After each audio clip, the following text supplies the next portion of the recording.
Thank you, Dr. Bhargavi. Namaskara, Elrigu Namaskara, and it's an honor to be here, and my pranams to all the esteemed personalities here. After that wonderful address by my dear friend Rajiv, I wanted to share two things. One, I'm just wondering now that, how I wish I was born 25, 30 years later, that I could be in an institution and in a city that has so many opportunities. I think this whole aspect of Bangalore being the city of dreams for entrepreneurs.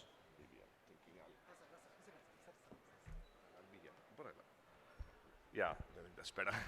Bangalore being the city of dreams for entrepreneurs, it's not funny how many calls I get from friends across the country who says, hey, my cousin is coming to Bangalore, my niece is shifting to Bangalore, my son, I'm sending him to Bangalore so that he can be an entrepreneur. I had met a schoolgirl in an event in Lucknow last year, and she was talking about building a cybersecurity startup. And last time, a few months ago at the Bangalore Tech Summit, I bumped into her at the Bangalore Tech Summit, and I asked her, what are you doing here? She says, I shifted to Bangalore because I think this is the city where things happen. So I think we're also very, very privileged to be in a city and an institution that fosters innovation and entrepreneurship. I'm also very heartened that the first session is all about research and innovation, right? 2,000 Bangaloreans, tech professionals, engineers, we were all building things that somebody else told us to build, right? Do this coding, do this work, we'll pay you money. In early 2010, we started building and innovating, but for somebody else, right? And therefore, the variety of research and innovation labs are coming through. But I think this is the time when we are building products for ourselves, for Bharat, for our country, where it is now being used globally. Take the example of UPI that was conceptualized in this very city, right? Or take Aadhaar, right? Who would have ever thought in 2014, 2015, and subsequently in UPI is introduced in 2016, that Aadhaar and UPI will change the way that India operates, that Bharat operates. And today we are seeing UPI now being rolled out in Singapore, in Malaysia, in UAE, rest of the world, right? In fact, I was joking to my friends in my last trip to the US that whenever I went to any store or any restaurant, automatically I whipped out my phone. And they said, no, we don't accept phone payments, either a credit card or cash. And I said, how third world can you get? Right? Today, even a chai shop or a coconut vendor accepts UPI payments. And I think that is the advantage that we have today. To what Dr. Ashwath was talking about, I think the world is going to change dramatically the next 5 years. I don't know how many of you remember when ChatGPT came out. It's barely 7 or 8 months. And you can imagine the impact that AI tool and the versions that have come just in 8 months. So when we think of 5 years, to me, it looks like 50 years. I think in the next 5 years, we're going to pack the changes that India has seen in the last 50 years. And that is not only a challenge, but to me, a huge opportunity. To grab those opportunities with a lot of our young friends here, well, there are skills, and today it might be AI, tomorrow it might be BI, CI, DI, who knows what I, right? But I think there are some fundamental characteristics that I have seen in the last 25 years of having worked with youth, some things that do not change, some things that will never change, and I wanted to share a few of those with you, right? What do I expect young people, what do I think youth like you must be building for yourselves? The first thing, and it's all going to be C, so the first C that I'll talk about is confidence, right? I work in a rural NGO called Head Held High, where we literally take zero-educated, illiterate village youth, kids who have never been to school, never held a pencil in their lives, who have never seen an English alphabet. In 6 months, through a 1,000-hour program, we transform them to be English-speaking, computer-literate, knowledge professionals. They can stand here and give a bhashan. So much so that 2 of my rural youth and I have been training the entire incoming batch of IAS officers the last 4 years. We are the first day, first show for them to say that how do you build skills and livelihoods? It's not about English. It is not about computer skills. Finally, it's about your confidence. It's about your own belief. That, I think, will never change. If you believe in yourself and you believe in your confidence, and I believe that every one of you here have unlimited potential. You can be whoever you want to be, you can do whatever you want to be, as long as you believe in yourself. So confidence is never going to change. Whatever the world externally can be, if you're confident, the world will salute you, right? So how do you build that confidence is what you need to think about. Therefore, the second C is communication. Again, it's not about communicating in English. It is a power that we have, we must, but it's about expressing yourself. You should not be afraid to stand up and make your point, right? Unfortunately, in many of our educational systems, we are dissuaded from asking questions. I think a questioning mind and therefore communicating your questions and communicating your own articulation of the solution that is a super important trait that again will never go out of fashion. The third C that I'll talk about is compassion, right? There was a beautiful YouTube video I was watching that it is not the smartest guy in the room who will be successful, but it is the kindest person in the room who will make it there. Compassion for everybody around us, right? How do you develop kindness? How do you develop an empathy for the society around us?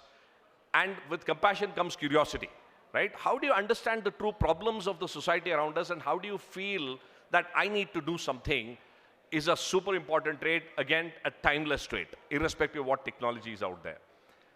And the last C, as far as an internal locus is concerned, I will talk about, is constitutional values.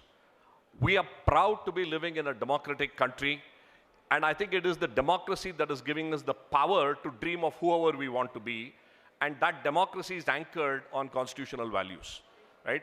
I believe that the next 15, 20 years, if we need to stay together as a nation, all of us, especially the youth, need to anchor ourselves on values that our constitutional forefathers said, these are the principles that which India should be built on, Bharat should be built on. And I think that's a critical thing. Otherwise, we'll be living in a rich world, but where peace is at a premium, right? We need peace. Coming to the external worlds, I'll quickly share about 4 other C's. One, or the 5th C, which I echo completely to what Dr. Ashwath said, I think there are going to be no jobs in the future. We will need millions of job creators. So creator of jobs is what each of you must aspire to be. You're also lucky in the sense that you're probably in the top 1% of the country. Of the 120 million youth who will enter the workforce, you are lucky to be in a privileged institution where you can pursue your dreams. And don't waste your dreams by going and seeking a 15,000 rupee job. Build on your dreams and create a 1,500 crore enterprise where you can employ 100,000 people, right? And my wish is that maybe as an alumni association 10 years later or 15 years later when we are in the same room, all of you will be here saying that I created 1,000 jobs, I created 10,000 jobs, and that power exists with you. We need more creator of jobs than anything else. The 6th, the creator of jobs must come with an element of climate. I want all of you to be climate krantikaris, right? Because if we end up in that process messing up with our planet, there's no future to live, right? So how do you develop our own ways of behavior, both personal and professional, by protecting and nurturing the planet that we have, and therefore being climate aware of what it takes? 7th, technology will come, technology will go, but you got to stay and understand. So I call it as Chat GPT aware. You need to be aware of what's happening around you. You might choose to specialize in something, but be aware of technological changes. I was sitting next to our esteemed doctor who was saying that in the next 5 years, healthcare will change in a dramatic way, which is true. Technology will make it seem so different. How do you understand technology and not be scared of it? Whether you're a computer science engineer or a mechanical engineer, it doesn't matter. And the last I will leave you with is be a community builder, right? How do you carry people along? An alumni association is a community, right? Your college hostel is a community. The area you stay is a community. I think, as the famous African proverb goes, you know, if I want to go fast, go alone, but if you want to go further, go together. I think as a country, we need to move together and we must become integrators of the community around us. To me, these 8 C's are timeless, are things that I look for in young people. I get inspired by that. Most of the work I do is around that space. And I will, in one of our initiatives that we are doing with the government of Karnataka, we are actually launching an initiative called AI, but this AI is not artificial intelligence. We are calling it as the academic industry interface. We're calling it the Super 100 program, where we want the academia and industry to work together to develop these foundational skills. And alumni will play a massive role there. So this is one such initiative. Similarly, come 29th, through TIE Bangalore, we are launching a program called Adventures, which is all about energizing entrepreneurial spirit within a selected 100 institutions in Karnataka. I really wish that we will work together with BIT and make each of you, with the wonderful displays that you have outside, how do you take it to market? How do you become job creators? What does it require for you to create, billion-dollar markets, but more importantly, create a billion smiles? So my definition of a unicorn, I'm sure all of you heard what a unicorn is, right? A unicorn is a startup with $1 billion valuation. My belief is a unicorn is a startup that can put 1 billion smiles out there.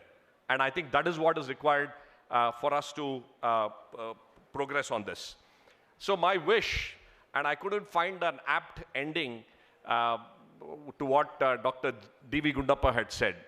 He put a beautiful Mankutimana Kagga. He says a lovely set of 4 lines, which I will share in Kannada, and I will, for some of us who are not conversant in Kannada, I will quickly translate. He says, Hullagu bettadadi ಮನೆಗೆ ಮಲ್ಲಿಗೆಯಾಗು ಕಲ್ಲಾಗು ಕಷ್ಟಗಳ ಮಳೆ ವಿಧಿ ಸುರಿಯೆ ಬೆಲ್ಲ ಸಕ್ಕರೆಯಾಗು ದೀನ ದುರ್ಬಲರಿಗೆ ಎಲ್ಲರೊಳಗೊಂದಾಗು Mankutimma.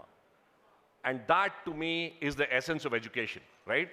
How do you become adaptable? How do you take care of your family, of your community? How do you take care of the people who are in need? And how do you be one with everybody around you? To me is the true purpose of education. I salute the institution for taking all of us on the journey. I wish each one of you the very best as we build a country that we are all very proud of. Jai Hind, Jai Karnataka. Thank you.